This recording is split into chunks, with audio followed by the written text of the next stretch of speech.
संसार में कभी ऐसा नहीं हुआ, और जब जब हुआ तो ऐसे असुरों का सर्वनाश हुआ है और फिर हो के रहेगा, इसको कोई बचा नहीं सकता। इनका अंत निकट है।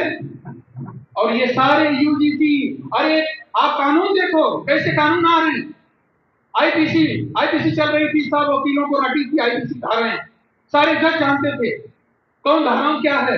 आज जजों को पढ़ के बताना पड़ता है कि इस धारा में ये है, और कुछ नहीं, केवल धाराओं का क्रम बदल दिया गया। कोई बहुत बढ़िया एक्ट ले आए होते जिससे समाज को कल्याण होता, अपराध बंद हो जाते, तब तो उसकी प्रशंसा होती। मैं तो कहता हूँ सारे अधिनियम खत्म कर दीजिए, सारे बीएनएस से आईपीसी सब खत्म हो जाए, केवल सब हराम का एक अधिनियम लाया जाए जिसमें सारे अपराध कवर हो जाए। और मैं ऐसा ड्राफ्ट तैयार कर रहा हूं जिसमें सारे अपराध कवर हो जाएंगे 100 धाराओं में, कोई अपराध नहीं होगा, और किसी प्रकार का कोई दुस्साहस करने का कोई साहस नहीं कर पाएगा।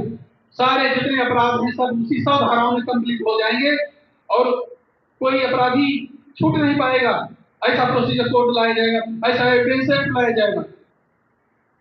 जिनको कुछ करना ही नहीं है, केवल ड्रामेबाजी करनी है, वही ये सब करते हैं। बीएनएस को, अरे वो भी तो भारतीय दंड संहिता उसका भी तो नाम था, उसमें बदलने की क्या जरूरत थी?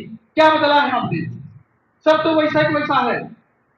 ये जो किया जा रहा है केवल ड्रामेबाजी है, और इस ड्रामेबाजी से देश का कल्याण नहीं होता है, देश रसातल में जा रहा है।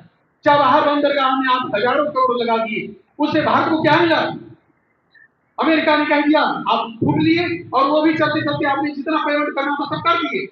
आपके अधिकारी बोल रहे हैं कि हम कुछ बकाया नहीं, तो हमने तय किया था 10 साल करें, वो हम सब वादे कर दिए और चले आए, कुछ कर लिए। कौन सी विदेश नीति आपकी सफल रही है? आपने नोटबंदी की, भारत हमारा नैसर्गिक दोस्त था, मित्र था और पड़ोसी था, हमारे आश्रय में पकड़ा था, उसको आपने बेसहारा छोड़ दिया, इसलिए कि वहां हिंदू जनसंख्या ज्यादा है। आपको घृणा है हिंदुओं से, आपके कारनामे बताते हैं। आपने उसकी नोटबंदी में एक भी रुपया नहीं बदला, वो छोटा देश कंगाल हो गया, मर गया वो, तब मजबूरी में उस तो दूसरे देशों की तरफ उसका रुख करना पड़ा। आप केवल अफ्रीकी मुस्लिम देशों में पैसा उठाते हो, खैराते बांटते